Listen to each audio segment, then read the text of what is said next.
নমস্কার বন্ধুরা, আমি ডাক্তার অভিদীপ। আজ বলবো এমন এক সমস্যার কথা যেখানে অনেকেই অবহেলা করেন, মাড়ির ইনফেকশন। আপনার মাড়িতে ইনফেকশন হয়েছে কিনা সেটা চেনার 5টি সহজ উপায় আজকে জানবো।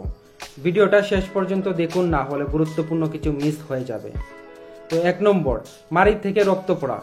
ব্রাশ করার সময় বা শক্ত কিছু খাওয়ার সময় যদি মাড়ি থেকে রক্ত পড়ে, সেটা ইনফেকশনের স্পষ্ট লক্ষণ হতে পারে। এটাকে হালকাভাবে নিলে ভবিষ্যতে হতে পারে গুড়া থেকে দাঁত নড়ে যেতে পারে।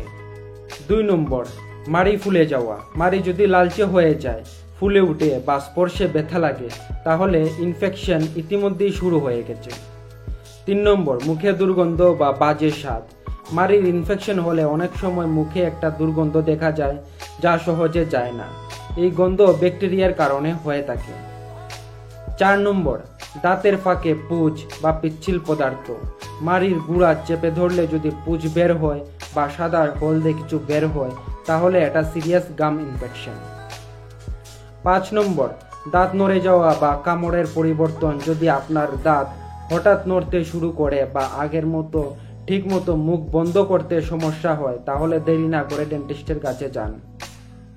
তাহলে কি করবেন? দিনে 2 বার ব্রাশ করুন, মাউথওয়াশ ব্যবহার করুন, নিয়মিত দন্ত চিকিৎসকের কাছে চেক আপ করান। খুব বেশি সমস্যা হলে স্কেলিং বা পেশাদার দন্ত চিকিৎসকের প্রয়োজন হতে পারে।